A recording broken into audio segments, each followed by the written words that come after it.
Thank you all so much for being here. Good morning, good afternoon, good evening, depending on where you're joining us from. My name is Bella Naiman. I'm the co-founder of New York City Jewelry Week.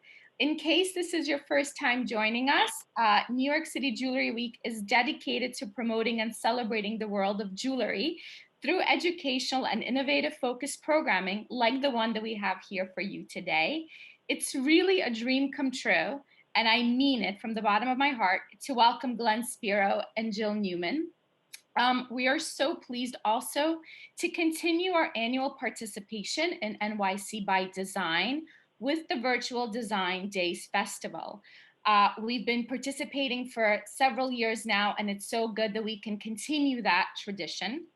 Our second program for the festival will take place on Tuesday night on our Instagram with Alan Simic and Bar and Hardware. So I do hope you tune in. And lastly, we also hope you will join us on June 10th for a special evening edition of our ongoing series, Jewelry Confidants, with contemporary art jewelers Samuel Gillian and Sayumi Yakuchi joining us from Japan. Now, I would like to welcome our esteemed guests, Jill Newman and Glenn Spiro. They need no introduction, but I will tell you about them anyway, just a little bit. So Jill Newman is an editor, author, and content strategist with a focus on jewelry and watches. Jill is Town & Country's contributing editor for jewelry and watches and a contributing writer to international print and digital platforms like the Wall Street Journal magazine. She is the Natural Diamond Council's editor-at-large, a role that includes writing and advising on content and acting as the international platform's jewelry expert and spokesperson. Jill penned Glenn Spiro, The Art of the Jewel, an artistic tome that was released last year, which profiles the British jeweler and his journey from apprentice to one of the world's leading dealers in exceptional gems and jewelry. Glenn Spiro was born in London and after leaving school went to work for English Artworks, where he learned his craft, training as the master jeweler. By the age of 21, Spiro opened a workshop where he became known for his unconventional approach to jewelry design. He was soon discovered by the big houses and for more than 2 decades created pieces of wearable art, but under the names of the couture houses with which he was aligned. In 1992, Glenn was sent to California by Christie's, where he was a senior of jewelry, to launch the auction house in LA. Under his direction, Christie's was established in LA and held some of the extremely important jewelry auctions, which had never historically been held in California. Later, a move to London and the opening of his private offices in London and Geneva followed, as private clients and collectors came from all over the world to see his work. And you're all joining us from all over the world today. So welcome. So with that, I will turn it over to you, Jill and Glenn. Thank you. So let's get right started, Glenn. Bella, if you'll keep the pictures moving. So Glenn, please start with, I think we have to start with your salon because that connects to your humble beginnings in the jewelry world. So please tell us when you first went in that space, who the space belonged to and how it is your stylish home now where people that want to come see your jewels, this is where they go in London. Hello, everyone. It feels very unusual speaking to a computer, but there you go. The story is that this building belonged to the Hartnell family, which was great friends of Queen Elizabeth and her mother. And when I worked for English Artworks, I was about 15. In that room you're seeing now, actually, with the green chairs, I sat in that far corner to take a lady to one of the big fashion shows. And I remember those days they bought me a suit and a tie, and I had to walk her there, and all the models came down here and around and back in the other room, which I couldn't go to. So we were in there maybe about 2 hours. It wasn't looking like this at all, but we were in there and it was fantastic, and I left. And then when I go back now, when I came back to London from America, I remember with an agent looking for somewhere, and I said, you know, the lights are always off in that building. Is it available for sale? And he said, oh, it's not for you. It's the big galleries and blah, blah, blah. And I said, well, maybe I can give you something and you can make an approach. And he said, all right, give it to me. We try it. Within 24 hours, it just shows you what goes around comes around. Whoever owned the building, which was actually the Abu Dhabi royal family, said, oh, actually, I had a ring from him. I would love him to be in there, and yes, he can have it. So he said, great, let's go and have a look at it. I said, you know what, doesn't matter, I'll just take it. He said, you're going to sign a 20-year lease, and without this, a big thing. I said, no, it's fine. You know, sometimes you go with your heart, your stomach. So I signed there and then, and I went in, and it was everything and more, because all this glass is all the original floor where the Queen bought every couture dress from Norman Hartnell, the son, from 1932 to 1978, I think the date was, and they were great friends. So this was her living room, an area, and you'll see another room, which is my office at the back. I don't know how to flick. You do? No, not jewelry. Oh, but yeah. in the back, there's a brown office there. It wasn't that one, but basically that was where she got dressed for the wedding, did her dress, and she exposed the dress and the coronation. So this is a very important building and a great floor. And I have to say, it's quite bizarre. I'm sitting in it now. That it's amazing how things come around. So I'm here. I'm in the middle of Mayfair. It feels great. And yeah, I'm just tickled pink. It's been really lucky. Touch wood, as they say. It's been great. So now, as we're talking, the jewelry speaks for itself. So we're gonna have several of his pieces rolling so you can see it. And I'm gonna keep rudely interrupting him just when there's something to point out. And for example, I think this bangle really speaks to Glenn's edgy style, because it's a bangle. They're the kite-shaped diamonds. One is over 7 carats and the other is just about 6 carats. And they're surrounded with like an orangey brown diamond and set in brass. And I think this is just an example of taking extraordinary diamonds and putting them in pieces that are unexpected and a little edgy and a little casual, but the importance of the stones can't go unnoticed. So Glenn, give us like a brief background of, I explained you got started, as a young man, as an apprentice working at a jewelry workshop. Take it from there.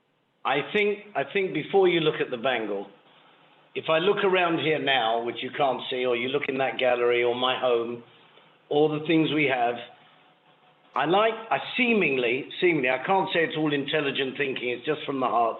I buy things that are slightly unusual, not perfectly correct, and things that interest me. And over the years, we've built a stable of amazing stones. And the stones lead anything, jewelry, it just does. There's trays and trays, and sometimes you look at them and you have no idea what to do with them. They make no sense, they look great in a box, you have them, they're beautiful. But you can't just make your decision to make something, you have to go with the flow. And all those stones, especially those two, were 2 old Cartier from a jabot pin, I remember. And you try them on a ring and a necklace, how what, and that just came up as a design, something a bit edgy as a cuff. That one's actually in bronze, it's brushed bronze. Oh, and they're orange diamonds around, very small melee around, and they twist this way, so it doesn't go that way. So it twists around the wrist and flicks on. It's very cool and edgy and chic and wearable. And yeah, I love it. It's gone now, but it's very, very nice. An old friend. And this earring, it's gone now again. I'm trying to follow your pictures quickly. Okay, so which earring? The cognac, the shells. So this again is a collection of cognac stones that you collect. We have trays and bags of stones that Max, we like a dégradé of color. So I don't like one standard color because it's flat and boring. So when you see the different 3 gradients of stones, it has that lovely flow. And then you start designing. These are shells in titanium. Again, they sit flush on the air. They're very large, but they look sensational. But they're still around, those ones. We have those. So Glenn, since we're talking about the stones, you told me a great story of one of your dealers heard of a sale. All right, so it is a good romantic story, actually. We happen to be, not to sound windswept and interesting, but we were in Mystique with a bad telephone line, I may tell you, and a very good friend from New York phoned us there and said, look, my mother is Italian, and she's in Rome, and a police department have seized some goods. They're having a local auction. There's a stone in there that's very interesting. I don't know why it's interesting, but I'm just relaying the message, and I'm sitting there moving around because I can't hear him clearly. And he said, maybe you're interested for you I'm just telling you, it's next Wednesday. That's the auction, and there's no reserve. It's a 27 carat fancy color pink diamond, but who knows what it is. So I said, okay. So I phoned him back. I said, immediately, I said, why don't you go to Rome tomorrow? You go, phone me from there. Just hide, though. Don't let anyone see you. I have a feeling it's something interesting. He said, seriously? I said, yeah.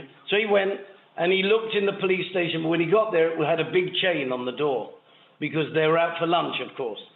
When it opened for lunch, I said, have a quick look and sit in the cafe across the road, and don't let anyone see you. He said, I saw the stone. It's magnificent, but it needs a lot of work. So he said, the color, I said, just talk to me about the color. We had a conversation, and basically we got on the telephone and started bidding. He said, I think 700,000 enough, 6, 7, 8, something. So we're listening and listening to you. I said, keep going, keep bidding. We ended up at about 1.3 million and bought the stone. He said, why? I don't know. You know, sometimes you just go with your heart and your stomach and you go with it. I said, it sounds too good.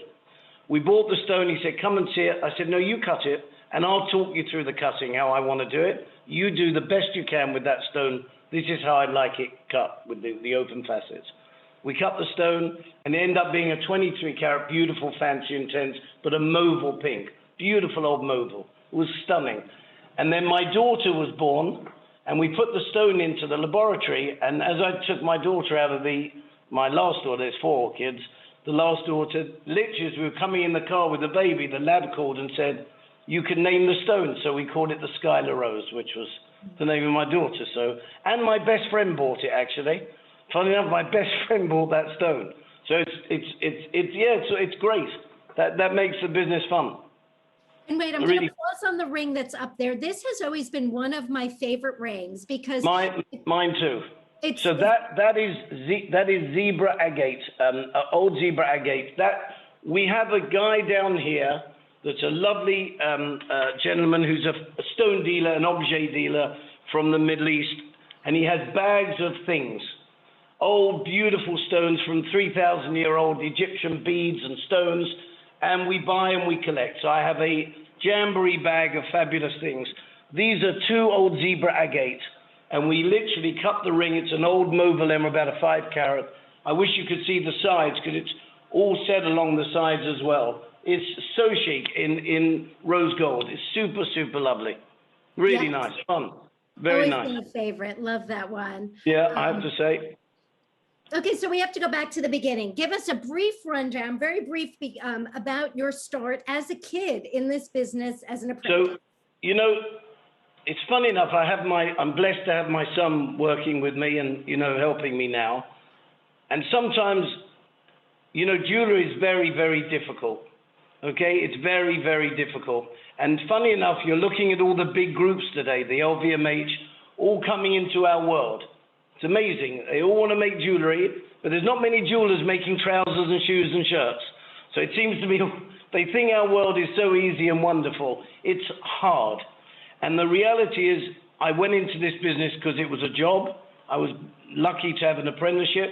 I met a great guy called Robert, who we became friends. We opened a little studio and we made a few fancy things. And we used to make for them multiples just to earn a living, to sell some jewelry. But I always had this trying to buy. Oh no, we lost you. We lost you. Someone's got to tell Glenn.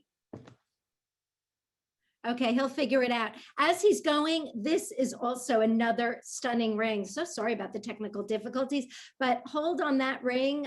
Let's see, it's another example. I'm looking for the description of using a colored diamond in this unusual cut. Oh, here we go.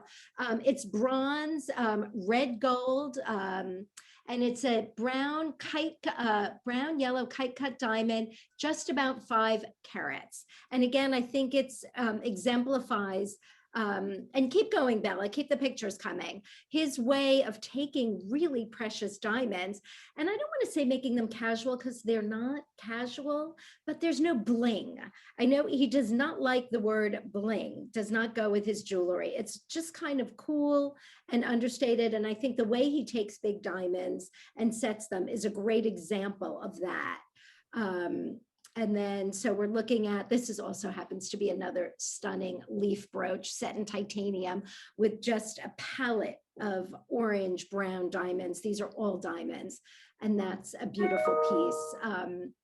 And then the next one, this flexible cuff is all in titanium, and those are all old mine cushion cut white diamonds. So I've tried this one on. It's really lightweight and flexible, and the stones just radiate light and warmth because there isn't a lot of metal around them. It's an exquisite cuff. And, these are all one-of-a-kind pieces because Glenn simply, these stones don't exist in multiples. All these stones, a lot of them are very old, and he has, he's had access for, gosh, like 40 years now in the stone community of buying these pieces. And then this is another one worth pointing out with the emeralds, also set in titanium, which, he's been working with, I guess, at least 20, 25 years. And these are rough cut emeralds. And again, it's so daring to use these precious emeralds where had he faceted them and cut them, the value would have gone up tremendously, but he really valued them for the rough, unique color and depth of the stones. I'm back. Can you hear me again? Yes, okay. We can hear you. By the way, excuse me, can I say something? Yeah. Many years ago, I was very lucky to go to a Frank Sinatra concert. And during the concert, the microphone went out and they could hear absolutely nothing. And this lovely man from New York called Don Rickles, do you know that name? He was a comedian. I don't know who that guy was. He came on the stage because Frank was upset, and he just made everyone laugh for about 16, 17 minutes. And then Frank, and I thought, how good was that? So Jill Newman, well done, Joe. You're like Don Rickles. Anyway. You're Don Rickles. That's before I was rudely interrupted, I will tell you my life story. Yes, tell us your life story. If not, I'll try and do it quickly so I run out of coins. Long and the short, I started there as an apprentice. We opened a beautiful little workshop, which actually is right there if you can see it. That was my first little exhibition. It's in the book. And we made this jewelry, and we grew and grew, and it became really successful. And then, of course, a big company said, can we buy you? And we went, we're rich. And we sold to the company, and then they went bankrupt, and we lost everything. So we started again. And then Christie's came along and said, can we ask you to come with us to make jewelry and to start creating jewelry for the auction? I said, all right, where do you want to be? I said, California. I've never been to California. So we went to live in California, and the auction was fantastic. I was completely taken in by that world. It's sensational. There's a more in-depth story, but we grew and grew, and I had 8 wonderful years. We moved back to Europe. I had more children, of course. And I bought my old workshop back. We have one in Geneva, and I wanted to create now what I want to make. And we started making again for the brands. And it was only 7 years ago I went, okay, we stopped. I have such a big collection now of things like this that we gathered a following that people want to work with us. And I said, okay, we start building a company called G, and the signature's there, and somehow it seems to be successful. So I'm really blessed. I haven't followed a conventional path. I suppose if I had to give advice to young people today, go with your heart. If you really believe it, go with your heart, because there's no rules. If you believe it and you really believe in it and you have the passion for it, that is more than you need. That's where you need to go. Everyone tells you that's the way to do it. I'm not so sure. I think you have to go with what you believe and you love. And I love stones, and I love I love unconventional stones actually, and I like things that are not perfect. I don't like XXX and DIF XXX and everything's made with a machine and created by software, and that doesn't have a feel. Some stones are not quite right, but someone with hands has cut it 100 years ago, and it's charming. And it's our job to create something charming to put them in. And I look at them, and in those lovely vaults is filled with nice things that I still like. So I think it's all right. So is there, let's see, Is there any stone that kind of got away? Is there something you've, oh, wait, let's talk about these cuffs. Sorry, I'm going back and forth. So this again, went with a great lady. They're literally a collection of old triangle, but triangles, thick triangles, four-sided triangles, diamonds. They were made for a famous house in the 50s, 60s. We bought the parcel. They were sitting around for ages. We had no idea what to do. And then we create, these are in titanium, they're cuffs that spring on, and they're very, very fine, the wires in between, and the triangles move, so they're all tromblon as they move. So it's got great movement. There's 48 triangle-shaped diamonds weighing 66 carats, and then there's 5,519 round diamonds. There's a total, so again, it's taking these important stones, and those are two kind of power cuffs that you could put on. Yeah, they'd be great with an evening gown, but it is something you could wear casual. You know, again, I have no idea. I don't think about the end user. I just look at it as a piece of paper, laid out on a wax, how I feel, and as you're going along, if it feels right, you end up starting that way and ending up that way, but it looks great. There's no rules. And they form themselves in a way because it's not just me, I have people around me that are great, and we argue and we scream and we talk, and a girl comes in and tries it on, another one likes it, one doesn't, but we push and push and push. And if you have guts and don't care about who's going to buy it, if you like it, if an artist writes a record and they like it, they got to believe that other people like it. So I look at those, I love them. You can wear them with a black tie. Listen, they're a very expensive pair of cuffs. They're not, it's real money, but they're a piece of art, I think. They this wide, they look fantastic with a leather jacket, t-shirt. They look fantastic. You know, a wonderful piece of jewelry. Yeah, no, and I think this speaks to you. I don't think of you as having one look. I mean, I can look at a piece and think, wow, that looks like Glenn, because there's a sense of boldness. I don't think everything you make in terms of scale and style to me is more bold. There's something unexpected, but there are pieces that you come out with and I think, wow, like I wouldn't have thought. There is the unexpectedness to your aesthetic. So the truth is, if I take friends in the trade who are far more, talented than they have organized and regimented, and they know what they're doing tomorrow and what they're doing next Wednesday. I have no idea from one day to the next. So the truth is, you're up, you're down, you're left, you're right, you're thinking this, you're thinking that. And actually, I think that portrays in the jewelry, because I buy what I like at that moment. And I find it like this thing that's come on here. These stones I have for donkey's years, I couldn't think what to do with them. I buy what feels right at that moment, and I make what feels right. It could be rainy, sunny, you're in a good mood, bad mood. You don't know what you feel.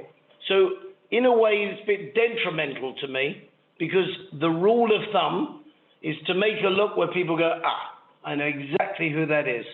You know, if you take my great friend Hemele, who I'm a big fan of, he's wonderful.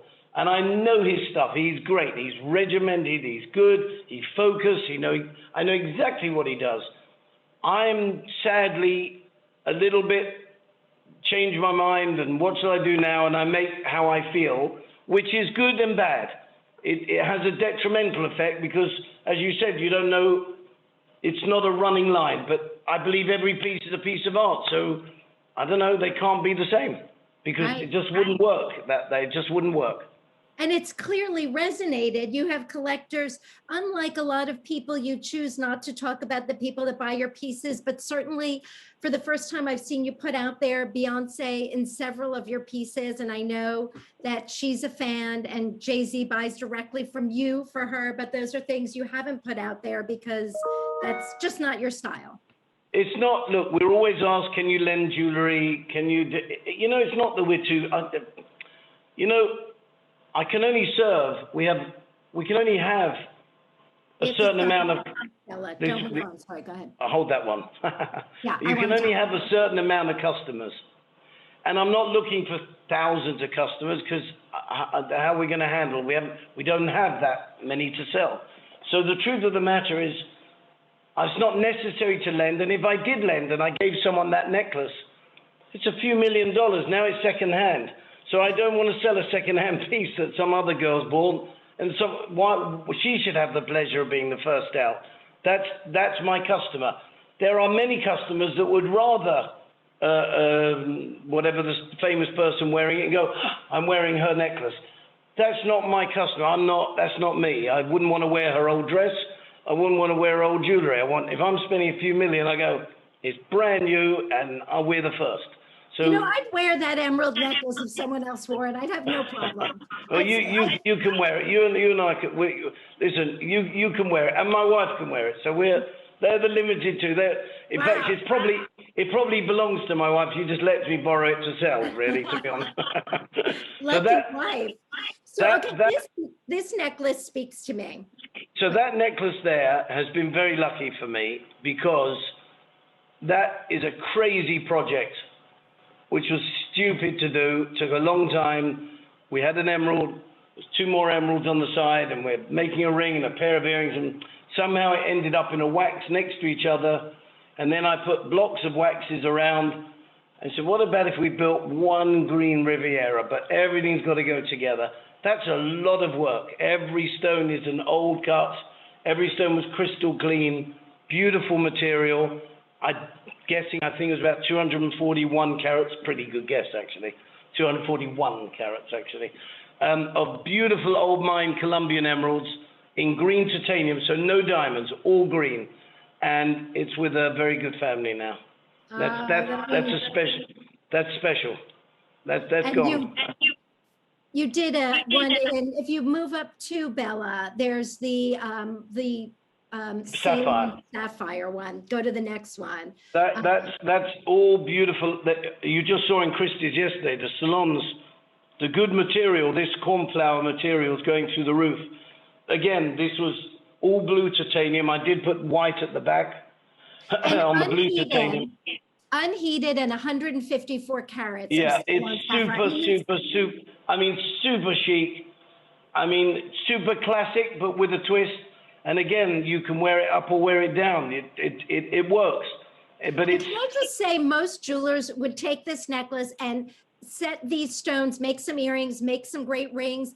Any stones alone, because they're all sizable, they're all rich and uniform color, would be a standalone piece. So to have the courage and the sense of taking that risk, I'm going to throw them all in one necklace. I mean, give us a sense of price of this, just so people recognize how rare. That was about $1.4 million, I think, $1.5 million. Do you know? I want to say something actually. You know, I'm very close to the auction houses, and I watched in the last few days the artwork of young artists going for a large amount of money. I mean, we feel so poor today, actually, but they're all 5, 10, 20, 30, 50, 90 million. And you know, what I realized about all those artists, they painted what they felt and what they truly were passionate about, and none of them followed what the others were doing. So in a weird way, why can't we be the same? If that's what we feel, why can't we follow? And the truth is, I'd like to think I don't copy, but I'm certainly inspired by loads of things. There's many jewelers before me that are sensational. So I've taken their narrative and made it my own in a way, in my own format. So I've followed a new path, and they've led us to that path. It's been wonderful. And you know what, I think this example is another way of you. I mean, clearly those titanium tonal necklaces in the emerald and the sapphire, no one's done, you know, that's Glenn. But this necklace also, and I remember you talking about this, it's extraordinary diamonds strung on silk cord, and it's adjustable. So and again, each stone alone, you're looking at a 15 carat, you know, extraordinary quality, a 27 carat stone. Each of these stones alone would be a masterpiece. You put them all together on a cord. So to give you a story, so this necklace belonged to a famous family in America, a prominent, you know, US family that sold it. All the stones in the front, were most of them, the big 3, were in a big gold 1960s Cartier necklace. And I took the necklace, and I kept the necklace. I slipped out very carefully the stones, and I wanted to make a more contemporary version, much more modern. We added the smaller old cushions, and it's mounted in grey titanium with Japanese silk. The back, so it's super light, really super light, very feminine. And I have to say, when I look it, I can't see a better spectacular necklace on the market. I really don't see it, and that's, as long as I believe that, I'm fine. You know, I genuinely think that's one of the most beautiful necklaces of that level in the world today, at that level. And I think it goes to the idea of celebrating great stones. And Yes. pieces, it's a focus on the stone. Yes, the designs you create highlight the stone and in a wearable contemporary way, which is hard to achieve. I think, look, people's taste in jewelry is evolving more so now and in the past few years than ever before. And it's very hard, I think, to take these important stones and make them feel relevant in styles that feel contemporary, that someone who's 35 or 45 is going to want to wear.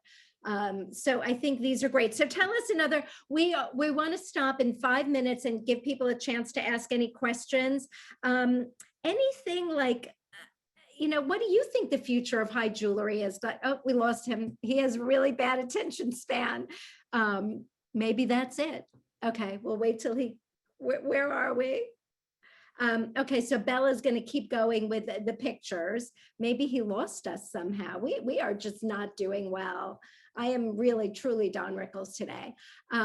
So the stone you're looking at there is a 73 karat cushion cut fancy vivid stone, and vivid. So that's a really extraordinary diamond. And here we go again. You know, it's just, they're all so different. This is a Brazilian amethyst, just about 30 carats in the center. And he takes these unusual cuts. And this stone, what I love, is set within tourmalines that are cut. And it's almost hard to tell. It's set within a kind of a cushion of other stones. It's just this different way of setting pieces.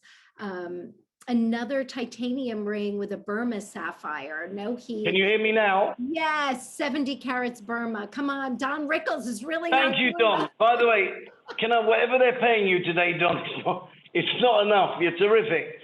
So well done. So this, actually you can't go back one. Okay, so I'll take you on this one. This is a 70-odd carat. I think it's a 73. What is the weight? You know better than me. I have it right here. It is just about 70 carats, just under 70. I knew that. And it's a beautiful Burma no heat. Super, super gem. That is a masterpiece, if I say so, because I wanted to make something amazing. This is all Burma around the stem of the ring. One piece, all trimmed around the circumference of the mount, but inlay. All in blue titanium and with brilliant cut diamonds. But that's, you look, I feel bad because everything's 4, 5 million, 1 million. I don't just sell that stuff, okay? But that is a very important ring, very. I will say, from my own experience going up to Glenn's salon, he is more enthusiastic. You know, some jewelers have beautiful pieces and they show with a little restraint. Every piece he takes out, he is so excited about, and we'll say, "Isn't this the most beautiful thing you've ever seen?" I mean, you know, I actually wish I was my own customer. It'd be so easy. You know, I think have the love for every piece is like a child for you. Well, you know what?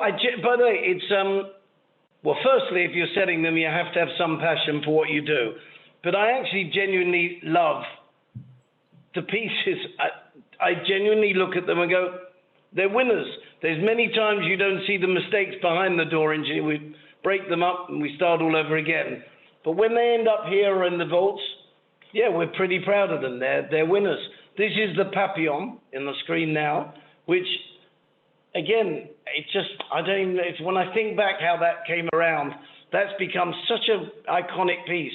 You know what it was? We saw the Van Cleef and Arpels, the butterfly, you know, and it's flat, and it's lovely, but it's flat, and it's wonderful. I don't want to be, it's wonderful. But then my daughter had a little ring with a bit of a mechanism, and we're playing with that, and we attached it to that, and somehow this butterfly started moving and all of a sudden you remember you see these double rings where you can bend your fingers, which I'm not a huge lover of, don't think they're very feminine. So I wanted to make a feminine version of a rock and roll ring. And all we did was put the papillon on top so it moved, so as your finger bent. And honestly, to see a lady sitting in a restaurant not doing that, you naturally grab your glass and the butterflies flying.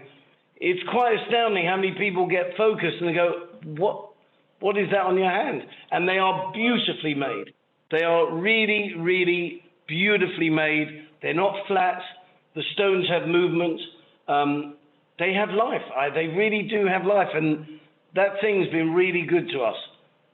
That's been really good. And one of them, as you know, is in the VNA. That's right. I remember the first time I saw that ring. It really left an impression. It felt magical in that moment. Yeah. It's a beautiful ring. All right, Glenn, we have 2 minutes before we go to questions. If you weren't a jeweler, what would you be doing? Probably in movies. I quite like the idea of doing a movie. Or a comedy. I quite like comedy. Comedy I see you in comedy. I see you in comedy. I quite like making people laugh and watching people laugh. I think that's very true. When I sat down with you to work on your book project with you, I remember nothing was formal. You said, just meet me at the mark. We'll just talk. And I said, well, I'm going to send questions. I have this whole outline.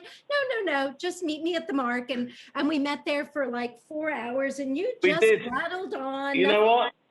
Because there doesn't need to be any rules, because you just go with the flow. And if you laugh along the way, it's not such a bad thing in life. Yes.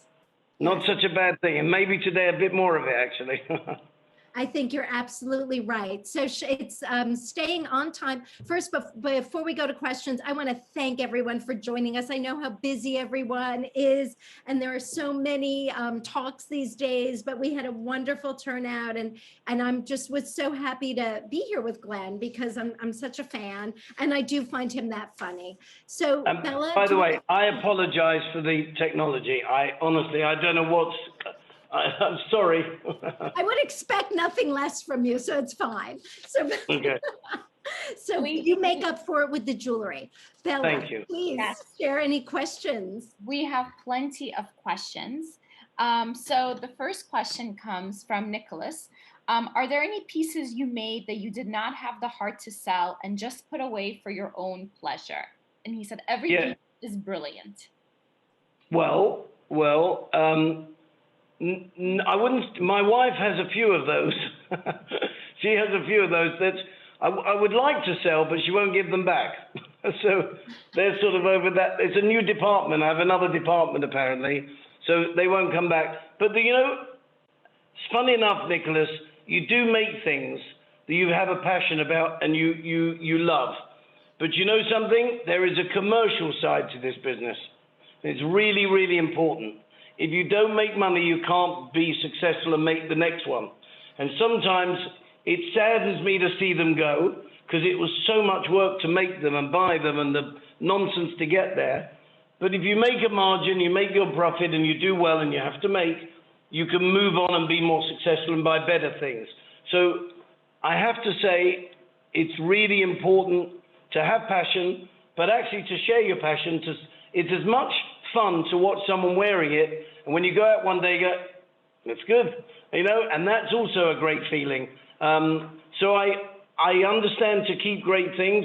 My wife looks after those nicely. I'm sure she likes those, but it's also quite nice to sell great things as well. Yeah. Our next question is something you touched upon a little bit. How did it feel to have a piece of jewelry added to the VNA Jewelry Gallery? That's cool. I have to say, because it was cool, because it was all cool. It was really good. It wasn't me doing it, wasn't them doing it. And actually, I didn't give it. So I just was asked to give, and someone popped up and said, but I'd like to donate some of your work. Wow. So tell us who donated it. Tell us who donated it. A lady who sings for a living. Quite good, actually. Her husband's trying to make a few records as well, the two of them, Beyonce and Jay-Z, and she decided to give it to the museum, which is a very generous gift.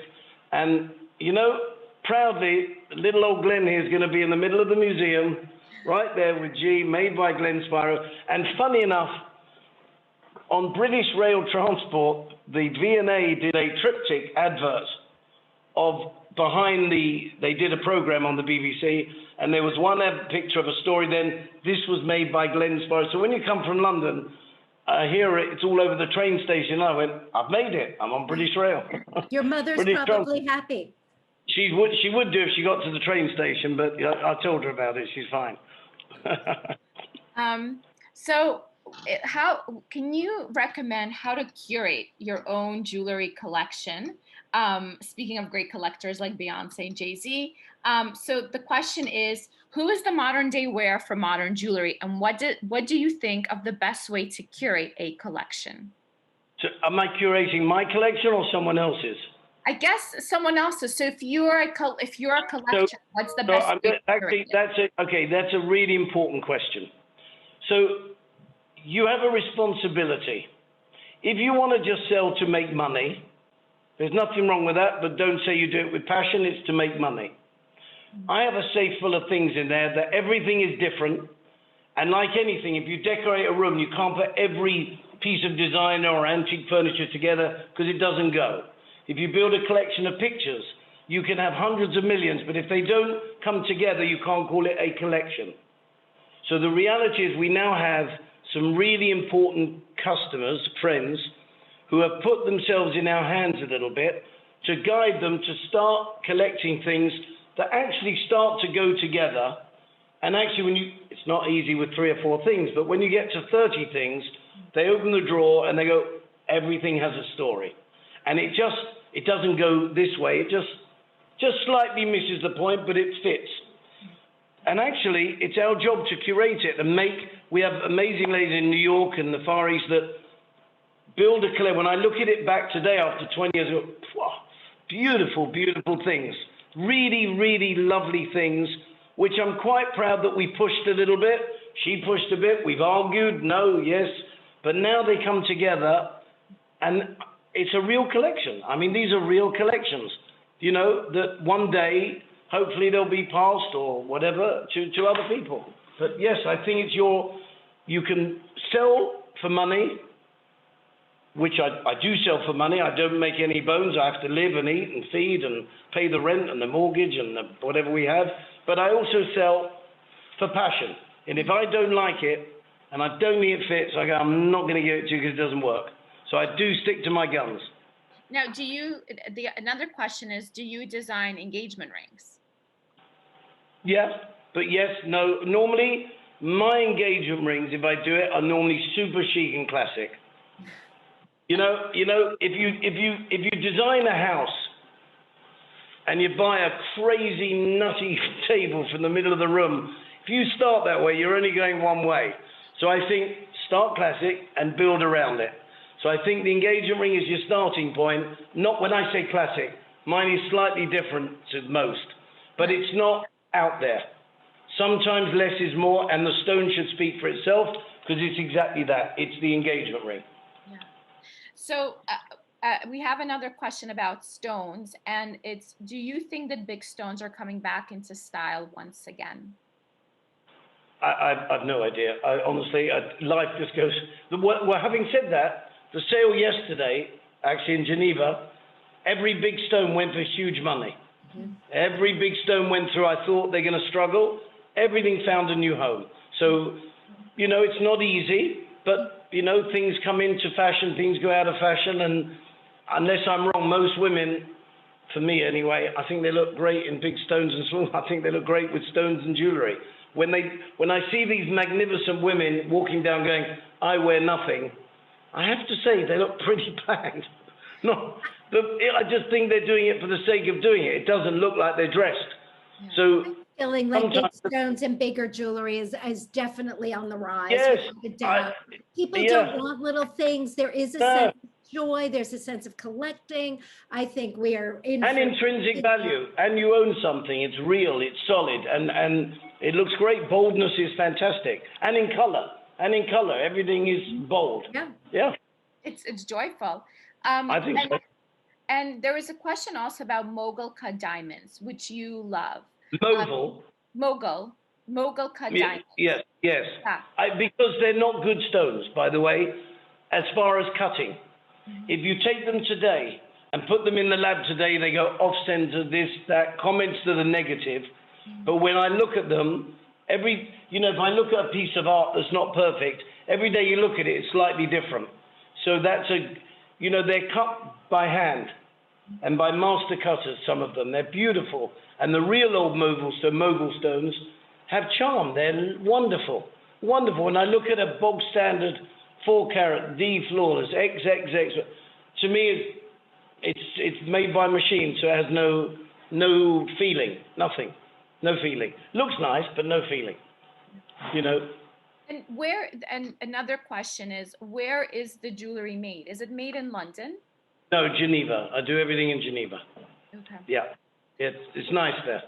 Yeah. So this is a question from, I would imagine, an emerging designer. To start a jewelry line, how many pieces should one start with?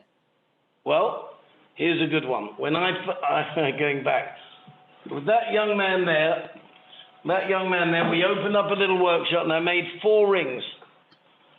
And I went up, there used to be a company in London called Boodle and Dumthorne. I'm going back 40 years ago. And I took the train up to Liverpool with my 4 little rings. And he said, look, we have no money in the bank and that's all we got is 4 rings. See if we can sell one, we need to sell it. And I went to see old man, Mr. Wainwright, Senior, who was a lovely, I'd never met, but he let me in. I sat in front of his desk and he said, show me the collection. I meant to do one by one, but the lid fell open. He went, oh, well, just give me the box. I went, oh, damn, I've given him everything in one go. And he walked to the back. Oh, no, we lost you. Yeah. Jill, while Glenn is figuring out the sound again, the questions are coming in about where one can purchase the book. Oh, you know what? I have to ask Glenn. I know that you can email his office, but when he comes back on, he's kind of distributing it. And I think Asseline was selling it. Asseline produced it as well. It was unfortunate. He released it right during COVID, so Yeah. he didn't feel he didn't want to do a lot of promotion of it, but it really has beautiful pictures of his pieces. Okay, this is hysterical. But you could. Can you hear me now? Yes, we hear you now. Okay. Someone asked where to buy your book, Glenn. Hold on, because this is a great story. As far as that lovely guy or lady who asked the question, he looked at the 4 rings. He said, how much are all 4? I gave him a price, and I said, for all 4, yes, all 3. He gave me a price. He went, thank you. Can I give you a check now? I went, yes. And I walked out with the check, and I never forget, he had the buzzer door, and I went in the hallway, and I went, and he said, you may want to move away from the camera because we can see you. I went, oh, so sorry. But, so the truth is, it doesn't matter. You have what you can afford. You make the best that you can afford, and once you sell it, I have to tell you, humbly, you will never have that feeling again. It's so good when someone goes, I'll buy it. And it's such a good feeling, and just do it because it's great. You do the work and someone buys your work, well done you. That's an achievement. So we also have a personal comment. This is from Michael, and he wrote, hey Glenn, I was at the big company that went bust in the late 80s. I remember your grandfather, a great man who I shared a coffee or 2 with within the workshop. He always gave me good advice. His relationship with his grandfather was based on pure love and respect. I believe that even if Glenn was bottling water, it would be an exquisite product. Master Maverick with a big heart.